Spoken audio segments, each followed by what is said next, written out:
श्री स्वामी समर्थ. तर एवढा चांगला हिवाळा ऋतू असल्यावर हिवाळ्यात खूप काही हिरव्या भाज्या येतात. त्यासोबतच हिरवा मटार येतो आणि वांगेसुद्धा खूप छान येतात. मग एवढं सगळं असल्यावर वांग्याचं भरीत तर झालंच पाहिजे.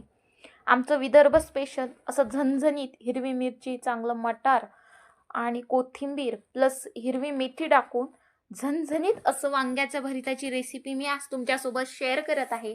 तरी आमच्या व्हिडिओला भरभरून प्रतिसाद द्यावा, तसेच आमच्या व्हिडिओला लाईक करावं. तर सर्वात आधी वांगे जे आहेत हे छानपैकी भाजून घ्यायचे.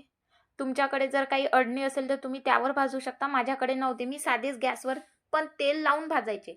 तसे भाजायचे नाहीत, कारण ते जेणेकरून होत नाहीत.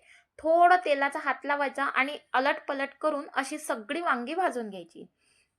वांगी भाजून झाल्यानंतर एक साधारण कांदा बारीक कट करून घ्यायचा. हिरवी मिरची सर्वात आधी तेलात टाकायची. जोवर हिरव्या मिरचीचा तडका चांगला बसत नाही, तोवर भरताला चांगली चव येत नाही. म्हणून मी सगळ्यात आधी मस्त हिरवी मिरची हातानेच खुडून, लसूण टाकला, एक बारीक कांदा टाकला, त्यासोबत स्वच्छ हिरवी मेथी धुवून घेतली होती, कोथिंबीर धुवून घेतली आणि एवढ्या सगळ्या भरतासोबत त्यासोबत हिरवा मटार तर झालाच पाहिजे. हिरवा मटार पण टाकून घेतला. थोडे शेंगदाणे टाकले चवीनुसार. त्यानंतर चवीनुसार तुम्ही लाल तिखट, थोडी हळद आणि घरगुती बेसिक जे तुम्हाला वाटत असतील ते मसाले आणि वरून धनिया पूड.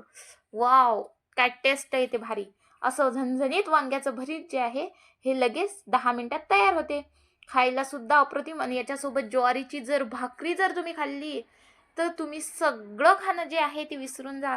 तुम्हाला बघू शकते आमच्या वांग्याच्या भरताचा कलर पाहून तुम्ही पाहतच असाल किती छान ते चवीला सुद्धा भारी लागते आणि अशा हिवाळ्यासारख्या ऋतूत खायला सुद्धा टेस्टी. तुम्ही सुद्धा नक्की एकदा ट्राय करून